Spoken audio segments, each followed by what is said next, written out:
মেহেরপুরের গাংনী উপজেলা sub registry office ও ভূমি অফিসের গ্রিল কেটে চুরির ঘটনা ঘটেছে। গেল রাতে কোনো এক সময় অজ্ঞাত এক ব্যক্তির অবস্থান শনাক্ত হয়েছে সিসিটিভি ক্যামেরায়।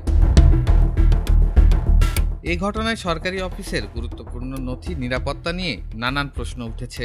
গাংনী উপজেলার সাব রেজিস্ট্রি অফিসের সিসিটিভি ফুটেজে দেখা গেছে, বুধবার দিনগত মধ্যরাতে গাংনী সাব রেজিস্ট্রি অফিসের দোতলার গ্রিল ভেঙে অজ্ঞাত এক ব্যক্তি ভিতরে প্রবেশ করে। অফিসের কয়েকটি দরজা ও আলমারি লক ভেঙে কাগজপত্র তছনছ করে। একইভাবে ভূমি অফিসের একতলা ভবনের পিছনের জানালার গ্রিল ভেঙে আলমারি থেকে গুরুত্বপূর্ণ নথি তছনছ করা অবস্থায় দেখতে পেয়েছেন কর্মকর্তা ও কর্মচারীরা।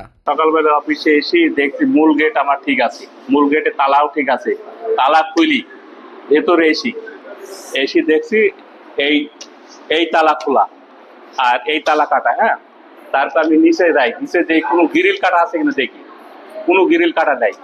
এই তোরা মানে ভেতরে যে দেখিছে যে এই কিন্তু দড়ি বান্ধা কমিয়ে উঠেছে, এইটুকু দেখছি, আর কিছু না। এসে দেখছি যে আমাদের সাব রেজিস্ট্রি অফিসের গ্রিল কাটা এবং ভিতরে লোক মনে হয় লোক ঢুকে এখানে বিভিন্ন রুমের তালা ভেঙেছে।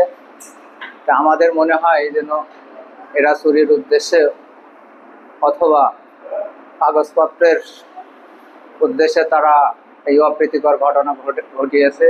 তবে কোনো কাগজপত্র চুরি হয়েছে কিনা তা এখনও নিশ্চিত নয় বলে জানিয়েছেন উপজেলা সাব রেজিস্ট্রার। তবে পুলিশ বলছে ঘটনাটি খতিয়ে দেখে পরবর্তী আইনানুগ ব্যবস্থা গ্রহণ করা হবে। সংবাদ পেয়েছি যে সাব রেজিস্ট্রি অফিস এবং ভূমি অফিসের গ্রিল কেটে চোরেরা চুরি করার জন্য প্রবেশ করেছিল। এই সংবাদের ভিত্তিতে আমি সহ অফিসার ইনচার্জ মহোদয় আমরা আসছিলাম এখানে। আসার পরে আমরা দেখতে পেলাম যে গ্রিল কেটে প্রবেশ করছে, কিন্তু যে সিসি ক্যামেরা ফুটেজগুলো পর্যালোচনা করে দেখা যায় যে বিভিন্ন আলমারিতে তালাশি করছে, বিভিন্ন জিনিস খোঁজার চেষ্টা করছে, কিন্তু আসলে উনি কোনো কিছু নেয় নাই, হাতে ওনার কোনো কিছু নাই এবং অফিস কর্তৃপক্ষ জানাচ্ছে তাদের কোনো কিছু এখন পর্যন্তই চুরি হয় নাই। আমাদের এই বিষয়টা তদন্ত অব্যাহত আছে, আমরা তদন্ত পরবর্তীতে আরো বিস্তারিত জানা যাবে যেন কোনো কিছু চুরি হয়েছে কিনা। মেহেরপুর থেকে উম্মে ফাতেমা রোজিনার পাঠানো তথ্য ও চিত্রে ডেস্ক রিপোর্ট, এটিএন বাংলা।